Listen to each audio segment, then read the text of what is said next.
ଆସିଗଲି ମୋନାଲି।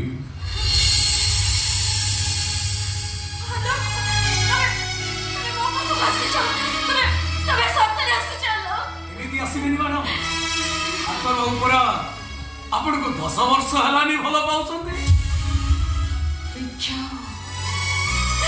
सबठो बड़ मिछुआ से समय डाक्टर बाबू को मिछुआ सते दिछि मैडम। तानले एते प्रेम एते भल पाइबा पर भी से काहे कि आपण को घृणा करिवार अभिनय करतले जानि छथि।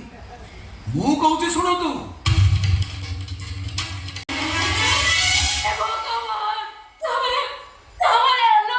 गोटे नपुंसक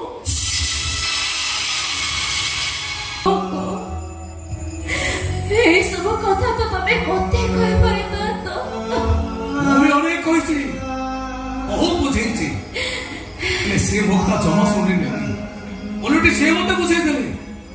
मु जदि गोटे अयोग्य पुरुष बोली मनाले जानिबो ताले से मोठारु धुनीछि।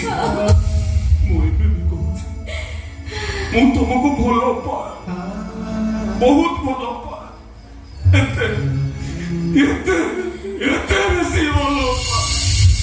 ओटे कथा जानि रखो तो मैडम स्वाति मैडम को सहित आलोक बाबू केवे किसी खराब संपर्क नथिला कि आज भी नहीं। भल भाव जानी स्वाति मैडम हूँ सान भाई प्रेमिका केवल प्रति आपण मन में घृणा भाव सृष्टि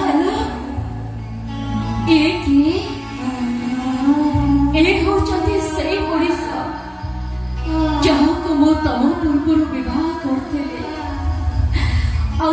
संपर्क विषय मो सब कथा कही सब कथा शुणी सारा से मत छुईबा तो दूर कथा मत से आड़ आखिर चाहिए एमिति चाहिए पर प्रेमिका पर स्त्री को प्रेम करेगा पर पाप मु की भूल करथिले अपा